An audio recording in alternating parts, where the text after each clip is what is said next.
അതെ, എല്ലാ കൂട്ടുകാർക്കും നമസ്കാരം. നാണയത്തിന്റെ വലിപ്പം മാത്രം ചാർജ് ചെയ്യേണ്ട 50 വർഷം ചാർജ് ചെയ്ത് നിൽക്കുന്ന ബാറ്ററി. കഴിഞ്ഞ കുറച്ച് ദശാബ്ദങ്ങളായി ബാറ്ററി സാങ്കേതികവിദ്യയിൽ അതിശയകരമായ മാറ്റങ്ങളാണ് കണ്ടുകൊണ്ടിരിക്കുന്നത്. ഓരോ വർഷവും ബാറ്ററികളുടെ ശേഷി വർദ്ധിക്കുന്നു. സ്മാർട്ട് ഫോണുകളിലും മറ്റു ഉപകരണങ്ങളിലും ഉപയോഗിക്കുന്ന ബാറ്ററികൾ ഇന്ന് കൂടുതൽ സമയം ചാർജ് നിൽക്കുകയും അതിവേഗം ചാർജ് ചെയ്യാൻ കഴിയുകയും ചെയ്യുന്നു. എന്നാൽ ഒരു തവണ ചാർജ് ചെയ്താൽ ദശാബ്ദങ്ങളോളം ഊർജ്ജം നൽകുന്ന ബാറ്ററി എന്നത് ഒരു ശാസ്ത്രകൽപ്പന മാത്രമാണ് തോന്നിയേക്കാം. എന്നിരുന്നാലും ആ ഭാവന ഇനി അധികം ദൂരെയല്ല. ചൈനീസ് ബാറ്ററി നിർമ്മാണ കമ്പനിയായ ബീറ്റ ബോൾട്ട് അടുത്തിടെ ഒരു പുത്തനാശയം ലോകത്തിന് മുന്നിൽ അവതരിപ്പിച്ചു. ദശാബ്ദങ്ങളോളം ഊർജ്ജം നൽകുന്ന ബാറ്ററി എന്നത് ഒരു ശാസ്ത്രകൽപ്പന മാത്രമാണെന്ന് നിങ്ങൾക്ക് തോന്നിയേക്കാം. എന്നിരുന്നാലും ആ ഭാവന ഇനി അധികം ദൂരെയല്ല എന്ന് നിങ്ങൾ മനസ്സിലാക്കുക. ചൈനീസ് ബാറ്ററി നിർമ്മാണ കമ്പനിയായ ബീറ്റ ബോൾട്ട് അടുത്തിടെ ഒരു പുത്തനാശയം ലോകത്തിന് മുന്നിൽ അവതരിപ്പിച്ചു. BB100 എന്ന ആണവോർജ്ജ ബാറ്ററി. ഒരു നാണയത്തിൻ്റെ വലുപ്പത്തിൽ നിർമ്മിച്ച ഈ ബാറ്ററി റേഡിയോ ആക്റ്റീവ് ഐസോട്ടോപ്പായ നിക്കൽ 63 ഉപയോഗിച്ചാണ് പ്രവർത്തിക്കുന്നത്. ഒരു തവണ ചാർജ് ചെയ്താൽ പിന്നീട് 50 വർഷത്തേക്ക് ഈ ബാറ്ററി വീണ്ടും ചാർജ് ചെയ്യേണ്ട ആവശ്യമില്ല.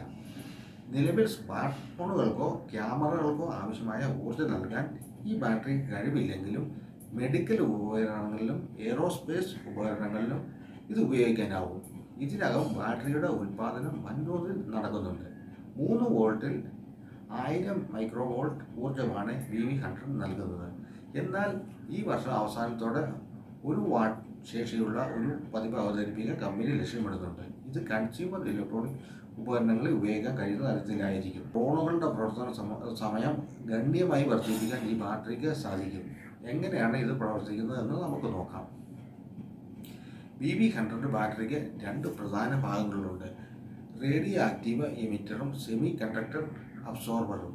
ഈ ഘടന കാരണം സാധാരണ ബാറ്ററികളെ പോലെ ഉയർന്ന ഊർജ്ജം ആവശ്യമുള്ള ഉപകരണങ്ങൾക്ക് ഇത് പകരമാവില്ല. എന്നാൽ കുറഞ്ഞ ഊർജ്ജം മാത്രം മതിയാകുന്ന ഉപകരണങ്ങൾക്ക് ഒരു നൂറ്റാണ്ട് വരെ ഊർജ്ജം നൽകാൻ ഇതിന് കഴിവുണ്ട്. ബഹിരാകാശ ദൗത്യങ്ങളിലെ റോവറുകൾ, കടലിൽ സ്ഥാപിക്കുന്ന സെൻസറുകൾ, പേസ് മേക്കറുകൾ തുടങ്ങിയവയിൽ ഈ ബാറ്ററി ഉപയോഗിക്കാനാവും. ലിഥിയം ബാറ്ററികളെ മറികടക്കുന്നു. നിലവിൽ വ്യാപകമായി ഉപയോഗിക്കുന്ന ലിഥിയം അയൺ ബാറ്ററികളേക്കാൾ 10 ഇരട്ടി ഊർജ്ജ സാധ്യതയാണ് BB100ൻ്റെ പ്രത്യേകത. 60°C മുതൽ 120°C വരെയുള്ള താപനിലയെ നേരിടാനുള്ള ശേഷിയും ഇതിനുണ്ട്. മാത്രമല്ല പരിസ്ഥിതി സൗഹൃദമാണ് ഈ ബാറ്ററി.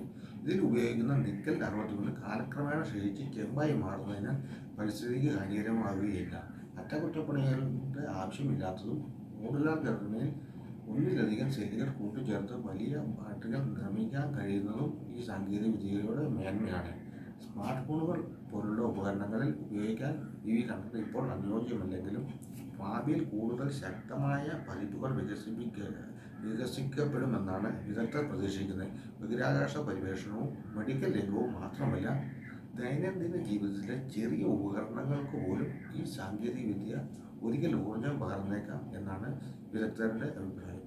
ഇതുപോലുള്ള കൂടുതൽ ഇൻഫോർമേറ്റീവായ വീഡിയോസിന് വേണ്ടി പേജ് സബ്സ്ക്രൈബ് ചെയ്യുക. ആദ്യമായിട്ടാണ് വീഡിയോ കാണുന്നതെങ്കിൽ വീഡിയോ ഇഷ്ടപ്പെട്ടെങ്കിൽ വീഡിയോ ലൈക്ക് ചെയ്യുക, മറ്റുള്ളവരെ ഷെയർ ചെയ്യുക. എല്ലാവർക്കും നല്ലൊരു ദിനം ആശംസിക്കുന്നു. Always stay good and stay